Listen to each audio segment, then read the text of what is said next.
All right, so we're checking out the new Jumper T20. This is the one with the Gemini feature. So it has basically two transmitters with two antennas. And if you saw my original video on the first T20, it's basically a single transmitter with one antenna. I'll link that down in the video description. I'm not going to cover every detail that I covered in that video. So if you want to see, details on like what the buttons do and all the other features like the gimbals, all that is the same on this version.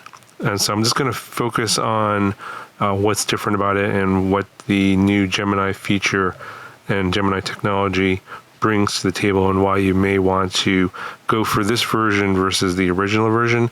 You may not need this version. I don't think it's going to be for everybody. So believe the original version is going to save you a little bit of money. I'm not 100% sure what the price differences are going to be. So check the links in the description and check the link to the original video.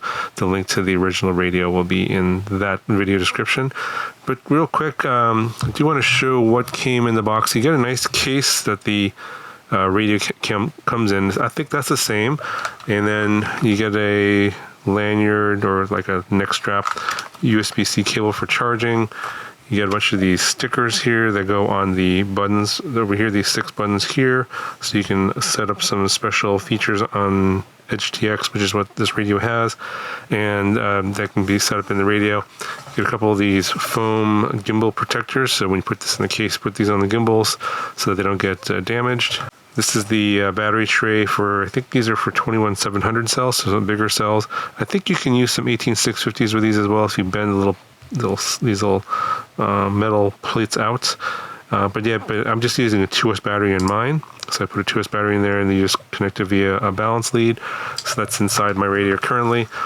You get a spare set of these springs. I believe these are maybe a different tension. I'm not 100% sure.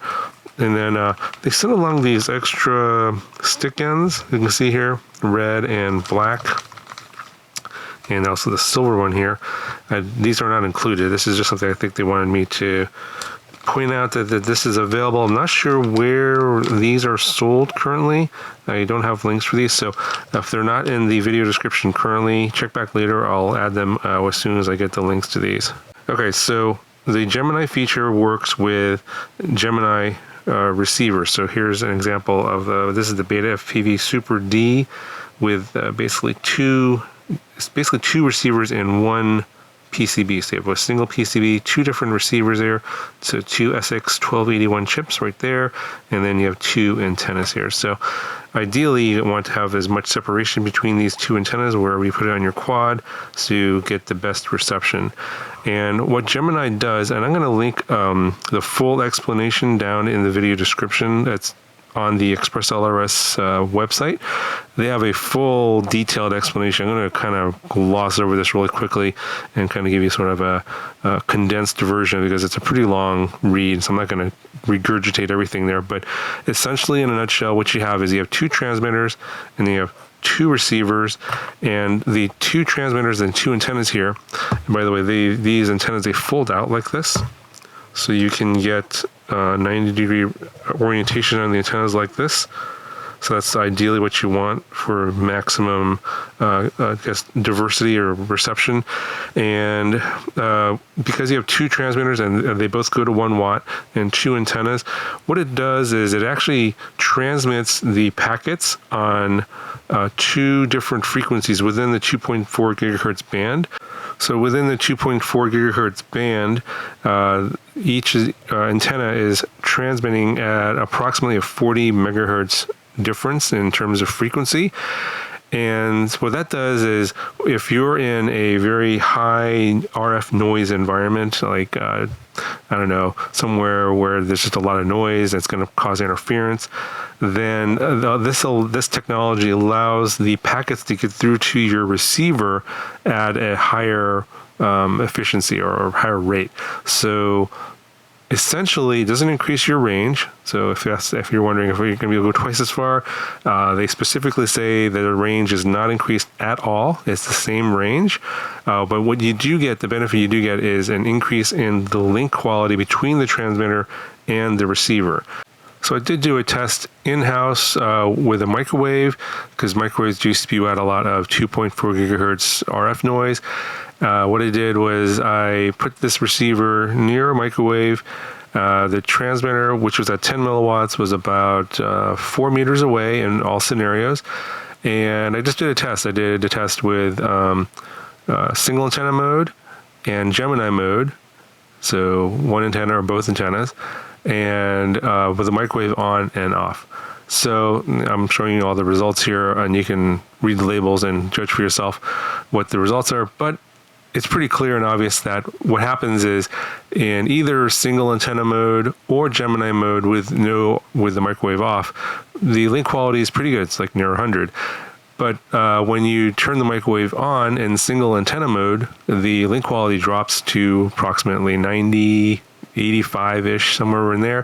Whereas in Gemini mode, it pretty much stays at 100. And I did see it drop to 98 briefly, but that's the benefit of the Gemini mode, is that because it's transmitting at 2 different frequencies, the packets are able to get through even with the microwave spewing out lots of 2.4 gigahertz noise. So I think there is a benefit there, and it's going to be specifically for that type of situation where you're going to have a lot of noise. But otherwise, probably not going to matter too much for most people. So I do want to show you some of the settings here you're going to want to be aware of. You're going to go into your Express ELRS settings here, go into the Lewis script. And right here under antenna mode, you can either be in one antenna, or you can pick one antenna or the other antenna. You can do a switch mode. It'll switch between the antennas. That could help in some situations, but it's still not Gemini mode. And then there is Gemini mode, which is, as I mentioned, what it does, transmitting the same packet at 2 different frequencies. So you can select that here. Now to change the settings in the receiver, you got to go down here to Other Devices, then click on the receiver.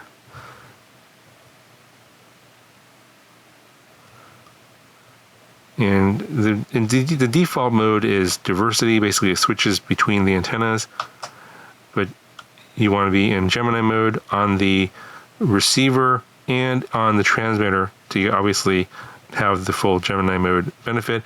If you have one or the other going on say like Gemini mode on the transmitter but not on the receiver, and vice versa, there's a bunch of scenarios. I talks about that on that Express ELRS website.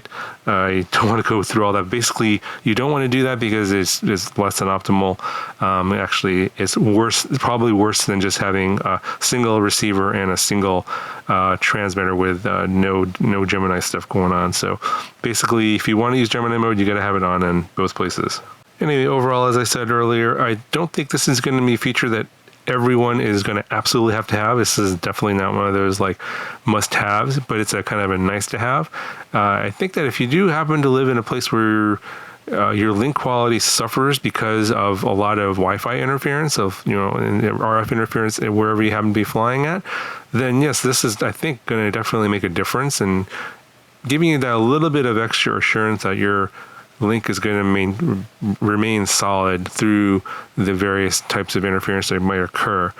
But if that is not you, then I don't think paying the extra money for the diversity receivers and the Gemini receivers and this Gemini radio is going to make that much of a difference for you, because Express ELRS is already really solid. The link is already really solid. I don't think I've ever had a fail-safe yet, even in environments where I've had a lot of RF interference. But again, as I said, this is a nice to have, but not necessarily a must-have for everybody. All right, so as I said, links will be down in the video description as I talked about earlier. That'll do it for this video, and I'll talk to you guys in the next one.